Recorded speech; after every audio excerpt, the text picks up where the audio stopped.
Hi guys. There's a lot of new updates we need to talk about, and I'll be breaking it all down. Just a quick note, this isn't a shipping video, so make sure to watch until the end to get the full picture and avoid any misunderstandings. Let's get into it.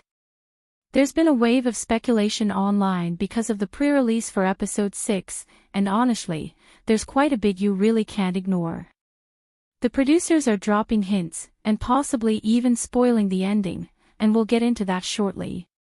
But first, let's rewind to episode 5, because none of this pre-release discussion will make sense without some context.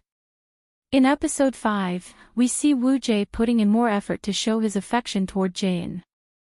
At this point, I feel like I have a better understanding of Woo-jae's personality. He doesn't show much through facial expressions, and he tends to stay in his own head, but you can tell he's trying hard to come out of his shell.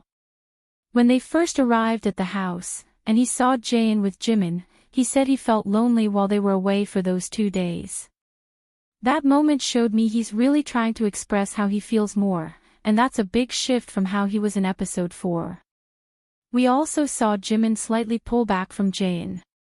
He didn't sit next to her and instead provided a chance for Woo-jae to sit between them, almost like he recognized how strongly she feels about Woo-jae. But even then, Jimn didn't fully give up. There was a cute moment where he helped roll up her sleeves while she was washing dishes. It was a small gesture, but heart-fluttering lol. But the real emotional turning point came after the job reveal. Woo-jae looked the most intimidated out of all the members. His reaction genuinely got to me. He looked like he felt small, maybe even unworthy. And Jimn noticed. I think her seeing him like that brought out a protective side in her. It almost felt like she wanted to say, "It's okay, I accept you, I've accepted you from the start." That night, she even texted him saying she wanted to visit his studio, which now leads us to the main focus of this video, the pre-release of episode 6. Woo-jae gives Jimn a ride to work, and while it might seem like a simple gesture, the atmosphere in that car says so much more. Their conversation is soft and sincere. Woo-jae asks how she felt after learning about his age and job, and Jimn calmly replies, "I like you more now." It's not dramatic, but it's direct and it shows how eager she is to show her feelings to him. As they sit in the car, there's a quiet sort of awkwardness, but you can sort of sense their attraction and their shyness. It's not the excitement of a first spark, but the kind of warmth that builds when two people begin to understand each other slowly, and without pressure. Then the background music begins. It's a song titled, Flightless Bird, American Mouth. It played during key romantic scenes in Twilight, first during a slow dance, then at the wedding. It's a song about vulnerability and choosing someone, even when things aren't perfect.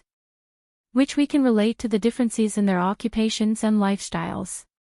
And here, it plays as Woo-jae and Jimn ride together, maybe a symbol that something is starting between them. But, I will come back to this song in a bit. So, next we got the flashback of Woo-jae where he sat on the little pony wall between the kitchen and dining area. Actually, how he sat feels natural to me, because the guy has a lot of Western influence in his outlook on life, but this felt awkward to Changwon and Jane. She even offered to grab him a chair, which he eventually got for himself and to join them. He almost came across like someone struggling with low self-esteem in that moment, and watching that honestly hit me emotionally as a viewer. Then, he opens up a bit about his story, his struggles as a soccer player and how he became a painter. He talked about how unsure he was when answering the pairing book questions. He answered in the book that it might take 5 years, or even 10, to stabilize, that rather than focusing on wealth, he wants to do better in his career.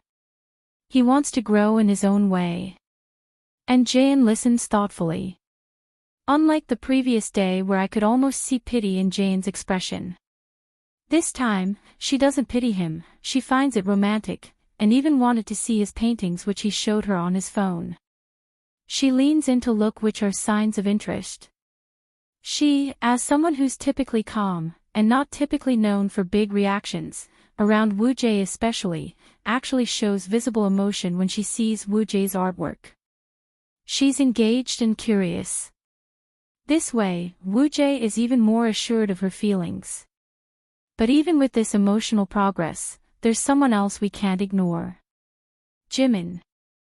In the trailers, he hears whispers about some people already going on a date, which I am assuming is Woo-jae and Jaein, because it seemed to have bothered him. We also see Jimin's confidence slip. When the contract dating mission came up, he doubted if Jaehyun would give him a chance, but with encouragement from Chonghwan, he took a shot and asks Jaein to be his contract partner. And now, because of this pre-release, I'm even more convinced that she said yes, and here is why. The background music I mentioned earlier, Flightless Bird, American Mouth. Yeah, the Twilight soundtrack. Let's get back to it now. Honestly, this theory might be reaching, but it fits eerily well. The song basically tells the story of a love that started strong, even obsessive, someone doing everything to impress the other. But then, things change. He starts chasing what they once had, wondering if it's still real. She's hurting, unsure if the relationship can survive. But by the end, even though things get messy, there's still love. The final chorus shifts to show it's no longer dreamy and perfect, but it's grounded. It's about staying, even through the pain. And when you think about how the producers keeps referencing Twilight, like their date in Volterra, Italy, which was a spot that was actually used as a scene in the Twilight series, and Jaein writing 1,000 Years in her pairing book, which also references the movie, it begins to feel like the choice of music is not random but intentional.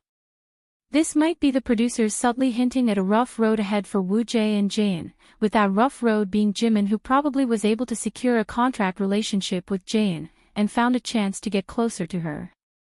It seems Jimin and Jaein will get a lot closer. As seen in the trailer, we see Jimin and Jaein being playful, while Woo-jae watches looking jealous. So if the producers are using this song, along with other Twilight callbacks, it might be their way of hinting yes, Woo-jae and Jaein might face a rough patch, but there's a real chance they make it in the end. Could this really mean that Woo-jae and Jaein became the endgame couple? And something else I've been thinking about is the timing of all this. Why would the producers choose to release this specific scene as a teaser for episode 6? It's not a high-energy or dramatic moment. Instead, it's quiet, a little intimate and calm. That choice says a lot about what they want us to focus on. Maybe the producers are telling us to stop looking at the flashy surface-level moments and start paying attention to the emotional undercurrent. Or maybe they are trying to trick us into believing the love story is about to begin when a major storm is already brewing. The clue in the trailer, where Woo-jae was sighing and bothered in his bed, also comes to mind. Why was that added? Was it a big deal, or just something that didn't matter to throw us off that something major shifted between them? But still, their developing attraction cannot be denied. The glances, the silences, the hesitations, the subtle smiles, could be where the real story is. A lot is about to happen in episode 6. All of these little details, the music, the subtle callbacks, the slow pacing, they're like puzzle pieces. And once you start putting them together, it feels like the show is setting up a story that's bigger than just a love triangle. It's about healing, self-worth, and finding someone who sees you, even when you don't fully see yourself yet. What are your thoughts about this? Share them in the comments. Thanks for watching, please subscribe and like the video.